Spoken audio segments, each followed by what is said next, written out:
کې د ده پلار په کورا که یا د دې خوا پر پاسپورټ لاړ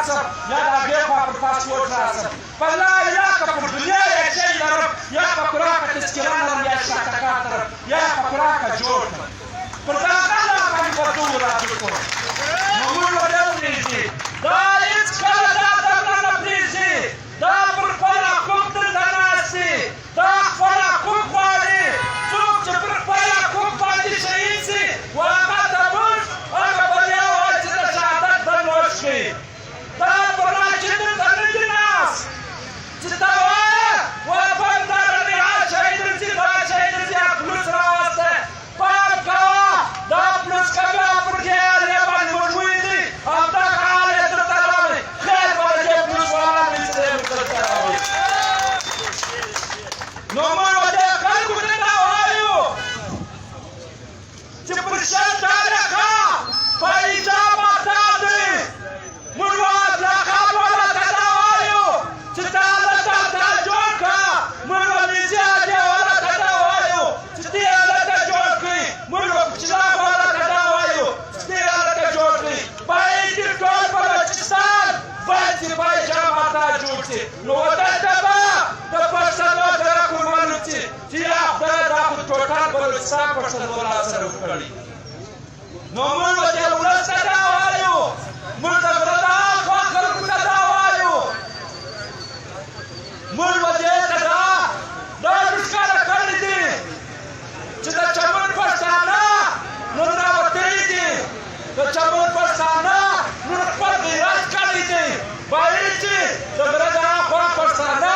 هم دغه غیرت وکړي دغه لارې بندې کړي بغلتونه واچي د لوکو اشاره بنده کړي نو دلته به دا ور معلوم شي چې دې پښتنو لاس سره ورکړی دي سرکاره ته دا سوچ مه وه انشاءالله ژر تر ژره به یې واورې پر دې شل تاریخه باندې لکه د چمن پښتون سره یو شوي دي د غره د هاخوا خلک به هم انشاءالله سره یو کېږي په هغه پنجابۍ ته به یې واورې چې بلکل دې اوس وګټل پنجابۍ ناکامه شولو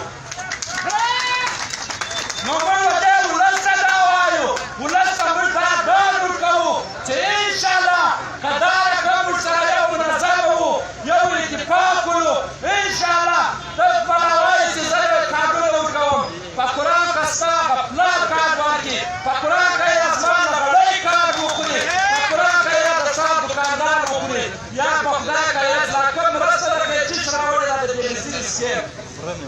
نه دغه ته موږ ضرورت لرو دا چې تا کوم راوړی دی څو دلالان دې په ځان پسې کړي دي که خان یې که ملک یې که لغړی یې ای دلاله وایه مه په خوله وغږو دا دلالي دې پرېږده د پښتون په مابینځ کې بې اتفاقي مه راوله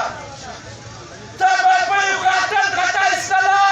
یا به یې په یې ګاډۍ خطا ایستلی په هر چیز یې خطا ایستلی دا پښتون اوس هوښیار دی دا پښتون اوس یو موټی دی دا ستا پلار نشي خطا ایستلی چې تا کوم سوچ ولی دی د ځانه سره کوم فکر تا کړی دی نو موږ به دې ته وایو چې دا فکر دا سوچ د دماغه وباسه که چېرې پښتانه در خبر شوله د کوره به دې راباسي لس بجې دلۍ پر دې میدان باندې نو بس دې دلالي دې ډېره راباندې وکړله 10 کاله چې دلالي راباندې کړې ده دا دلالي دې ختمه کړه دا دلالي نور پښتون خبر شو